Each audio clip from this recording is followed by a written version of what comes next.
There was that airstrike on an airstrip in Syria, which did surprise In the world. Syria. Yeah, and it did surprise Putin. I mean, look, the thing about having a strongman in the house is that strongman is still, capable of violence. You hope it might be violence on people outside the house, but it might also be within it. So it's a delicate line. I sort of think, I have plenty of issues, like a lot of British people, with Trump as a person and a politician. But I also think we all need to agree it would be objectively hilarious if somebody as obviously as venal as him brought about world peace. It would just be one of these weird incongruities of world history that Donald Trump, at least for a time, brought about world peace. Now, some of it will obviously be to do with timing, like all good TV stars, like he knows when to enter the stage. But both will be delicate. That's the truth of it. What is happening in the Middle East will be agonizingly fragile. And also, Putin, the idea of whatever settlement there is, whatever Trump's willing to cut him from Ukraine, the idea that Putin is just going to go away and go, okay, that's me told. Okay, I'm just going to shuffle off now until I retire or get poisoned. So I think that, for Trump, what Trump wants out of politics and public life, that whatever that peace is, it doesn't need to last forever.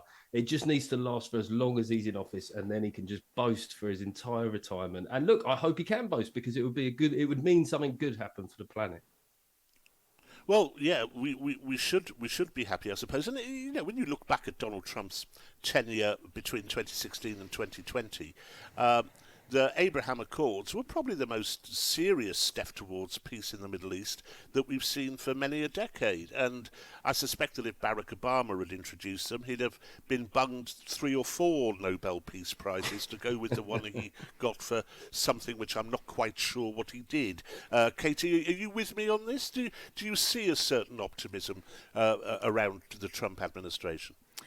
Yeah, I think there is a sense that things might get done. And that he is someone who can, obviously someone who loves a deal, the art of a deal, but also just that there will be movement in the way there's been quite a lot of stagnation, status quo in global affairs. And yes, Donald Trump said Ukraine in a day. It now feels he's gone slightly cold on that and sees it more as a 6-month plan to fix it. But you do get a sense when it comes to lots of these leaders from countries that are not democracies and things, because they're never quite sure what Donald Trump is going to do, and he has that slightly, call it strongman unpredictability, it can wield results. If you remember North Korea, for example, in Donald Trump's first term, and that Rocket Man conference and so forth, you just can't really imagine a leader who is very rules-based and likes to talk and is a bit more demure and so forth, having that effect. So I think there is an element that he can probably do things that other leaders would struggle to. I'm just, if I could jump in, just saying about the climate for even talking about Trump's merits and demerits has changed dramatically. I remember back on, there was a topical show that I was on back in, I think, 2019, 2020. And I wanted to sort of say that, while Trump, there's a lot of issues with him, his foreign policy had its successes.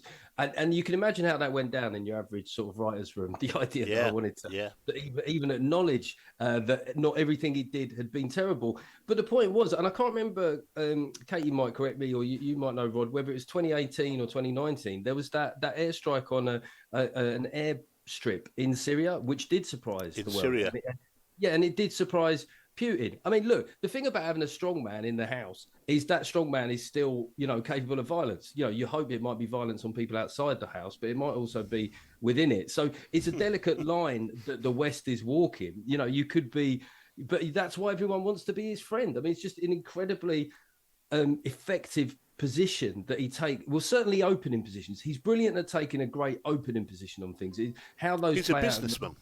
Yes, and I think that he did learn stuff from his first period in power, but 4 years is a long time, and I'm not sure what successes he has early on will last for the term. It's fascinating what you say, and I've found exactly the same thing.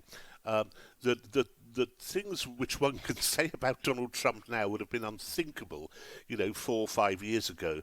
That there is a greater warmth and expectation towards the president-elect, and it was exemplified last week on this program when You heard, Lord Owen, Labour, and then SDP, and also Trevor Phillips, Labour, both extolling Trump's virtues and suggesting, well, actually, now things might start getting done. Katie, can you see a change in the attitude within the Labour Party? To a degree, I think that there is an awareness, almost, if voters tell you something twice now, perhaps it is easier, it's a bit harder to dismiss. And I mean, you can even see it, I think it's been well covered, but Facebook's the perfect example, of course. The first time Donald Trump won, you saw all these attempts to, have further checks, censorship, and all these things brought in almost to stop a repeat of Trump. And now Trump has come back. You have Mark Zuckerberg completely changing approach. I think within the Labour Party, there are still skeptics of Donald Trump who feel it quite strongly. But the fact that they're in government, and also there are, some probably such as Morgan McSweeney, Peter Mandelson, obviously the new ambassador, writing an op-ed for Fox News yesterday where he said, Trump's win, we can learn so much. It had lots of interesting voter concerns. And then drawing the parallel that it was similar voter concerns that led to the election of Keir Starmer. So you can see, I think, the more savvy figures in the Labour Party trying to find common ground when previously they all, pretty much everyone in Labour has slagged off Donald Trump, other than, I think, Maurice Glassman, who is the only Labour politician going or invited to the inauguration. And who is speaking to us exclusively after 12 o'clock today. Yes, that's exactly right. Incidentally, I always think Morgan McSweeney was named via a write-in campaign through the Daily Mail. They actually said, what should we call this person? And what came up was Morgan McSweeney. He does sound like a brilliant.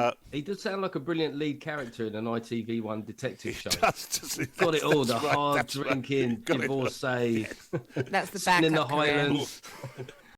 И президент Исламской Республики Иран Масуд Пезешкиан подписывают договор о стратегическом партнерстве между Российской Федерацией и